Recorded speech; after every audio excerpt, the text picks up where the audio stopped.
Hi folks, this is CNB. I'm Siddharth Vinayak Parthankar. It is a brand new episode, and guess what? It's yet another brand new car driving into our market.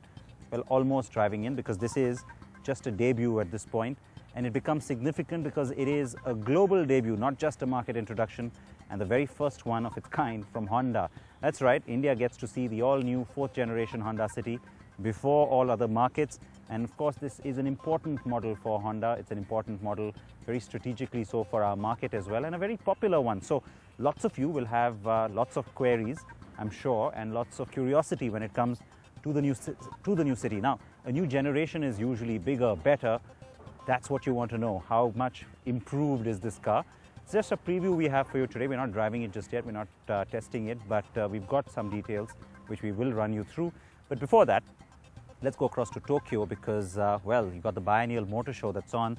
It's not just Honda, but all the Japanese manufacturers really get into overdrive when it comes to the Tokyo show. Lots to take you through there as well. And Bala was at the show. He's got all the details.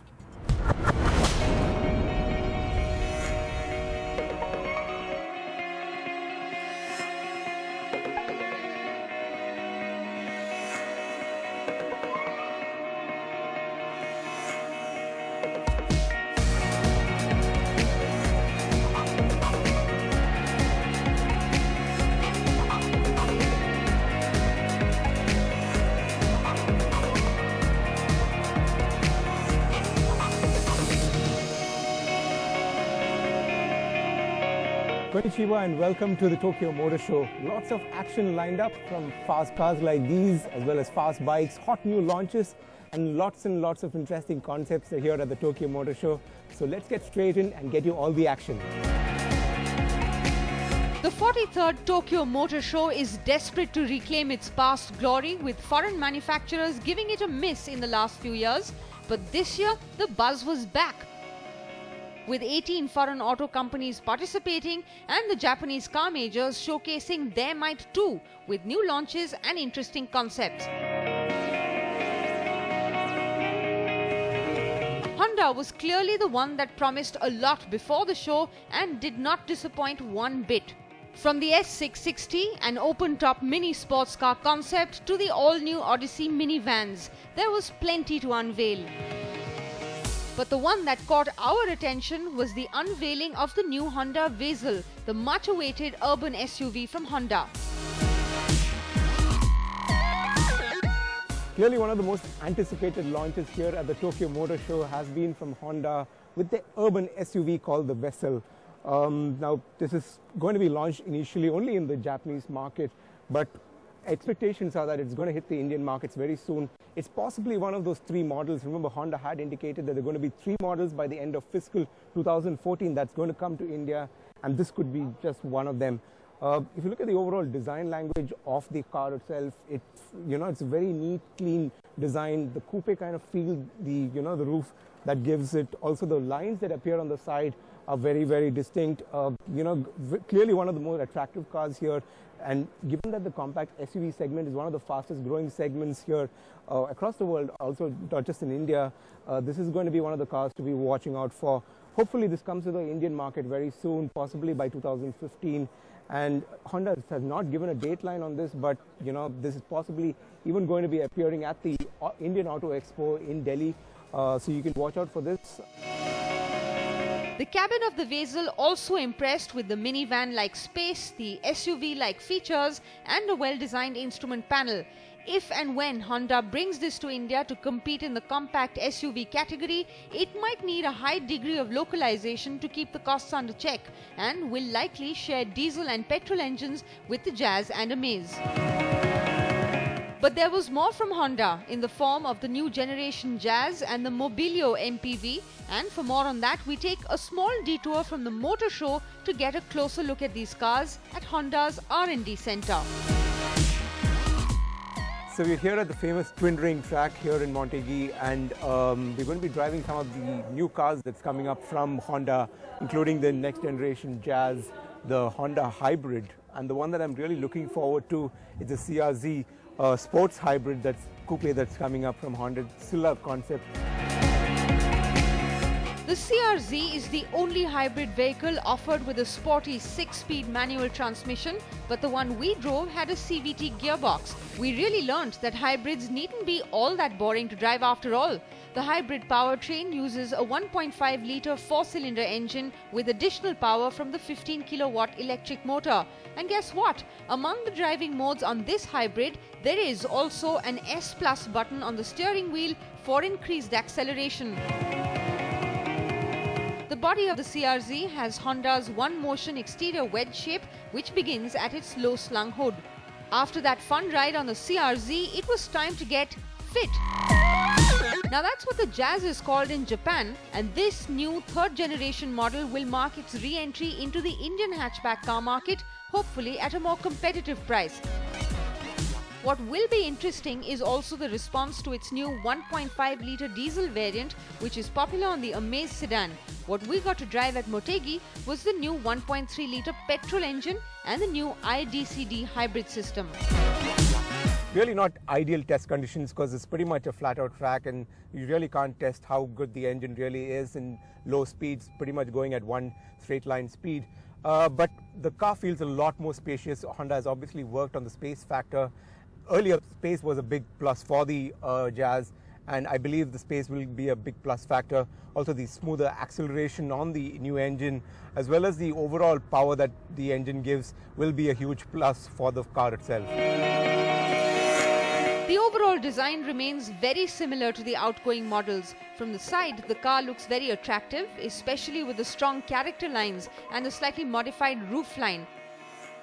The rear has a large chrome strip running till the newly designed tail lamps. Safe to say the design of the Jazz will not appeal to all, but those who like it will really swear by it. Honda says it has refined the center tank layout on the new Jazz, making it much lighter and more spacious. Boy, that sure is a big plus. The cabin of the Jazz has always impressed buyers with its space and ergonomics, and the new model doesn't try too hard to change that impression. The seats are large and comfortable with loads of headroom. Even in the back, space is never an issue with sufficient knee room. Of course, the new Japanese fit model has lots of fancy touches on the new instrument panel, like the new touchscreen multimedia system with navigation, which we might not get in India, but you will get a glimpse of the India spec car at the Delhi Auto Expo in February. Also at the Expo will be Honda's new MPV Mobilio. Recently unveiled at the Indonesia International Motor Show and coming soon to India next year, the Mobilio will be positioned against both the Ertiga and the Innova. Based on the Brio platform, the MPV features an impressive ground clearance of 185 mm, and the prototype we saw offered a spacious cabin with 3-seat configuration for 7 occupants. The overall design of the Mobilio has been inspired from both the Brio and the Amaze, especially from the front, and nothing much to impress in the sides or rear either. With both petrol and diesel options to be made available in India, the Mobilio will sure make the MPV segment more interesting. Back to the motor show then, and let's start with the super speedy Nissan GT-R Nismo, called the ultimate iteration of Nissan's GT-R supercar. Looking sleek in the Nismo exclusive dark matte grey paint option and 600 bhp under the hood, the Nismo version has been derived from the GT-R GT3 racing program. And so while the GT-R does 0 to 60 km an hour in just 2.8 seconds, the Nismo is reported to do this in just 2.5 seconds. The fast just got furious. Japanese small car specialist and our market big daddy Suzuki unveiled the new Alto Eco with its most fuel-efficient petrol engine with a fuel economy of 35 kilometers to the litre. The Alto Eco boasts fuel-efficient technology such as the NE Charge and the new engine auto stop-start system. Now, NE Charge is a hybrid system that combines the Alto Eco's RO6A engine with an electric motor and a lithium-ion battery to provide regenerative braking. This new Alto model will be produced initially only for the Japanese market. We also managed to catch up with Suzuki Chairman and CEO Osamu Suzuki on the declining market share for Maruti Suzuki in India and the new plant in Gujarat. You're happy with the performance so far, sir? India market, what is the strategy so far? We have no comments about the Indian market right now. Okay, any future investment strategy in terms of new models? You talked about the Alto, any other new? Our basic policy is still unchanged, and first of all, we produce in the Japanese market, then we produce in the Indian market. Any new investments, sir? Yeah. We're planning to invest in Gujarat, but it depends on the market conditions. If it increases, we'll think about new investments, but at this moment, we have no concrete plans.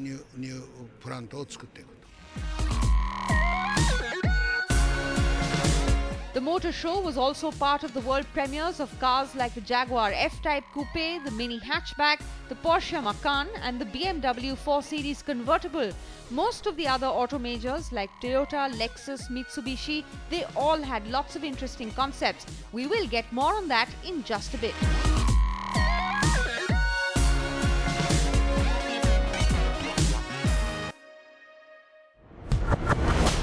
Now that Honda Vezel certainly looks really interesting, very much so for our market, and it's based on the same platform as this car. Now, a lot of people looked at this car when it was unveiled a few days ago and they said, hang on, this looks like the old city. Is this just a facelift or is this indeed a new generation? I can guarantee you it is, because as that Vezel and the new generation Jazz, this car is based on the new Global Compact series from Honda. So it's a new platform, and unlike the past where they only called it the Jazz platform, now this is a new name for it. So who knows, there could be more products being developed on that. But if you looked at the face of the car, it kind of reminds you of the FCX Clarity concept.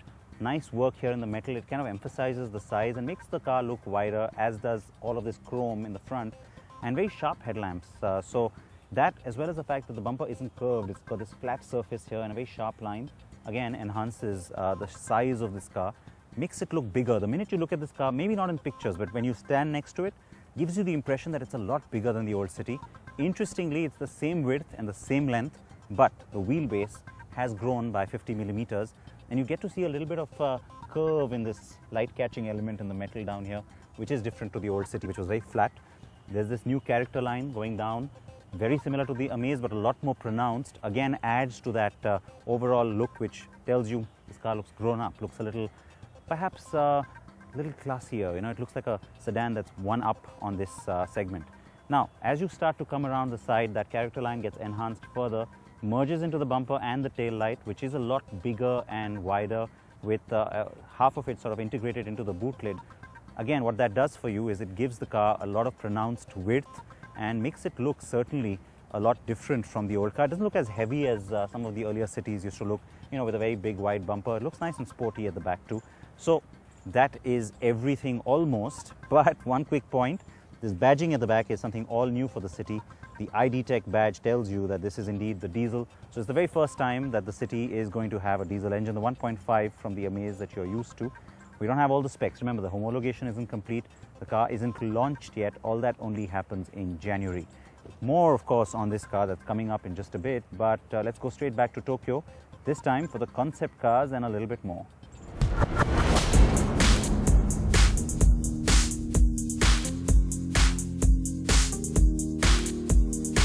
The concept that generated the maximum buzz at the show was the Toyota FCV hydrogen-powered car. Having tasted success with hybrids, Toyota now hopes to emulate the same with this hydrogen fuel cell car in 2015. After sitting on the fence on electric cars, Toyota has decided to go in the hydrogen direction. Fuel cell cars run on power generated by combining hydrogen with the oxygen from the atmosphere to produce energy. Toyota claims this vehicle will be able to cover about 500 kilometers on a single hydrogen fill-up that takes just a few minutes.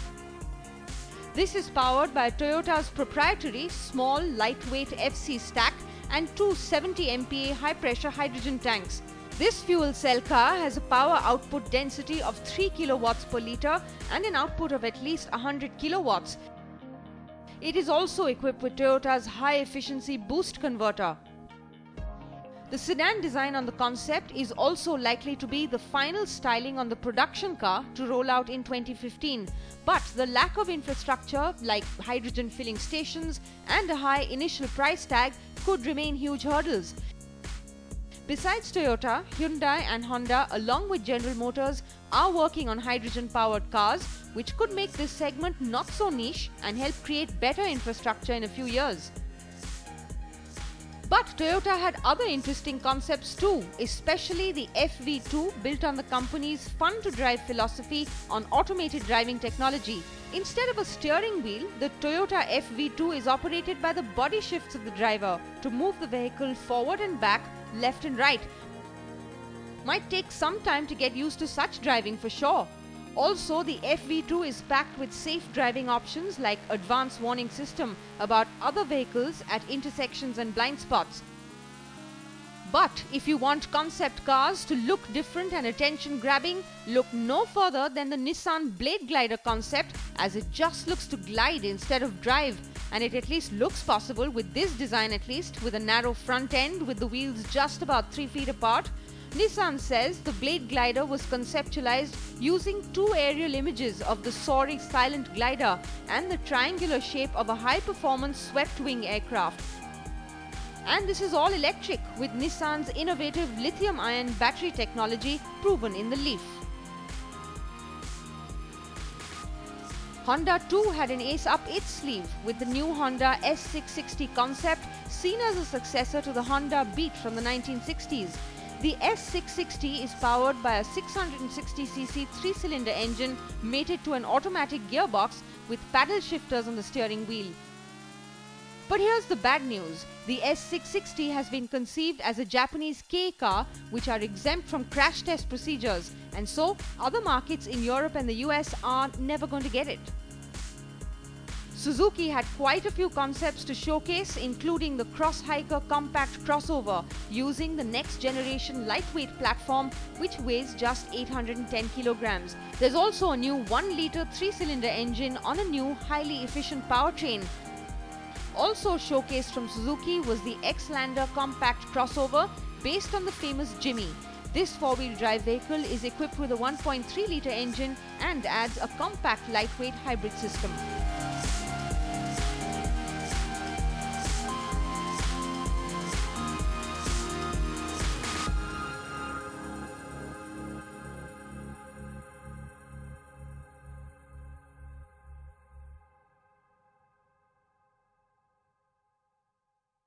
Time for us to slip into a short break here. We have more on the city and a whole lot more that's coming up, including the all-important introduction of Triumph into our market. That's on the other side of the break.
Welcome back to CNB. We have with us the all-new 4th generation of the Honda City on the program today.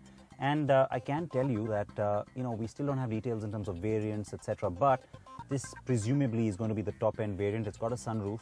It's also got a start-stop button for the very first time. And very interestingly, let me show you something else that it's got, which, well, I guess is a bit of a segment first, or perhaps even a market first. That's right, that black panel just simply lit up because it's a touch-screen climate control system.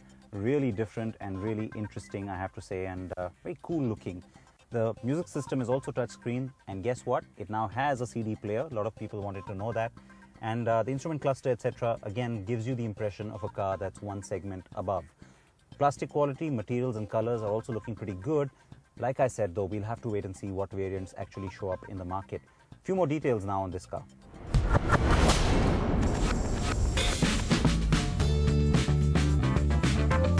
The new City is 10 millimeters taller now, which gives you added headroom.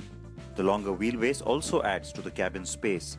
There is ample rear legroom, and the car has not just rear AC vents, but 2 charge points at the rear too, besides USB and charging ports in the front. Boot space also looks ample, and while the diesel engine is clattery, it's not as loud or noisy inside the cabin as in the Amaze. Honda claims that its tests show that the 1.5-litre diesel will be the segment topper on mileage, though we don't have a figure as yet. The petrol 1.5-litre engine is an updated version of the one that we're used to and will sport an automatic variant as well. I expect prices to remain competitive. It was a big deal that Honda chose India and not Thailand as the global reveal destination for this car, and with the Mobilio, Jazz and Vezel coming, India is certainly getting front and center for Honda. All right, now let's move on to that promised Triumph launch. It's a big market introduction there as well, and I'll tell you what, they've beaten my estimate. I'd said 7, they've ridden in with 10 bikes.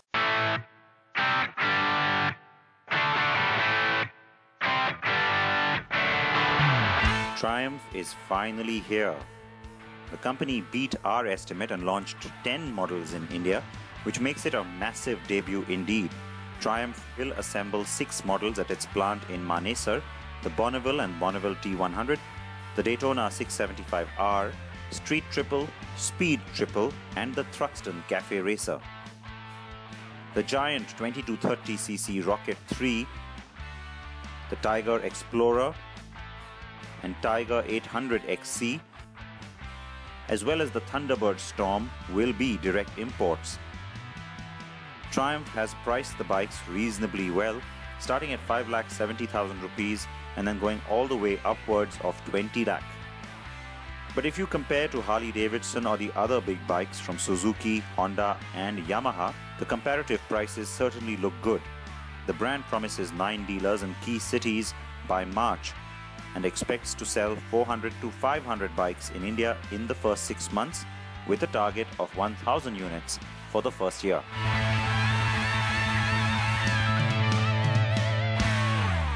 It is always exciting for us when there's a new brand that enters the Indian market, and this is one that, if you remember, we spoke to you about just a few weeks ago from Milan. Triumph. It is finally here. We've got 2 gentlemen here from the management to speak to us a little bit more about what's going to happen with the India strategy. Thank you both so much for speaking to us, and welcome to the show.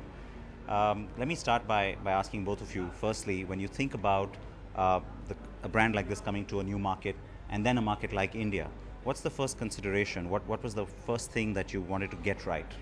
But having established a basic demand for your product, understood what bikes you believe will sell in this market, then you really have to get into sort of like the overall planning. So, you know, how many dealers do you need in the country? Where will those dealers basically be located? What's the best way of bringing products into the country? Should we go CBU? Should we go CKD? And then you start to think about the activation. You know, how do you get consumers truly excited about Triumph? How are we going to attract those people to our brand? One of the criticisms that I think we as the media have had for a lot of the other superbike manufacturers in the country, or the big bikes, not just the superbikes, but you know, it's not always been their core business really. I mean, if you look at it, they do have mass market motorcycles as well, and so this kind of gets forgotten. You know, those volumes don't seem to matter. Do you think that's an advantage for a player like you? I think that will clearly be an advantage for us because, you know, as they say, little is more. and small is beautiful, and I think this industry is what we are going to expand. I think we are here to set this industry into a different trajectory with our brands. Lots being talked today, Paul, about the 250cc model, and of course at the EICMA as well, that was being talked about extensively. I understand the need for you to want to do this as far as the business strategy goes, and also how markets like India or Brazil become important for that. But when it comes to the manufacturing, would it be something different from what you've done in the past in terms of approaching it differently, looking at different kind of a vendor base, looking at a more cost competitive manufacturing model as well, and not just a sales model? But we're really looking forward to the launch of the new 250 motorcycle, and that won't be coming into the market until effectively mid 2015. In terms of where will it be built, then effectively we're in the process of truly understanding and actually fine-tuning that. I said earlier on that it's going to be a global motorcycle. It's going to be a motorcycle that essentially opens up Triumph to a completely new range of consumers, and absolutely will help us grow our brand internationally. All right, so I know you're not going to give away too much. We know you have land in Karnataka, and we know there's probably a big plant coming there. Thank you. Next week on the show, we'll have the LA Auto Show for you, lots from there as well. But quick point about the city. Now remember, for years and years, the city was the car to beat. It was the benchmark, not just for the industry, but for all the rivals as well. Lots of other cars have driven into that segment, and remember, they all had a diesel advantage. Now, the city will have that too.